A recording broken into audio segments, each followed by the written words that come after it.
السلام علیکم ورحمۃ اللہ علیہ وبرکاتہ۔ الصلاۃ والسلام علیکم یا رسول اللہ صلی اللہ تعالی علیہ وسلم۔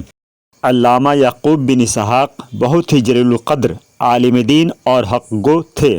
بغداد کے ظالم و جابر بادشاہ متوکل باللہ کے دونوں فرزندوں کے استاد تھے۔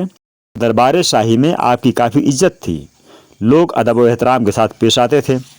ایک دن آپ دربار شاہی میں تشریف فرما تھے۔ دوران گفتگو بادشاہ متوکل باللہ نے آپ سے سوال کیا کہ یہ میرے دونوں فرزند آپ کے نزدیک زیادہ محبوب ہیں یا حضرت امام حسن اور حضرت امام حسین رضی اللہ تعالیٰ عنہما؟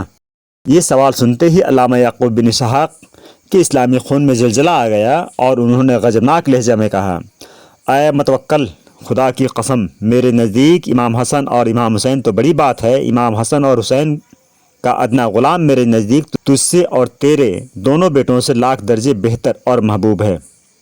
اتنا سننا تھا کہ ظالم بادشاہ آگ بگولا ہو گیا اور جلاد کو حکم دیا کہ علامہ یعقوب بن اسحاق کی زبان کھینچ لی جائے۔ چنانچہ اس حق کو عالم ربانی کی زبان کھینچ لی گئی اور وہ شہید ہو گئے۔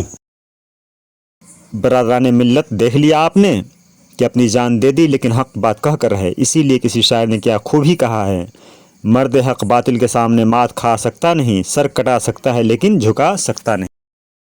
ویڈیو کو لائک اور شیئر کر کے ہمارے چینل ریا اسلامک آفیشیل کو سبسکرائب کریں کہ آپ کا ہر لائک و شیئر اور کامنٹ ہمیں موٹیویٹ کرتا ہے۔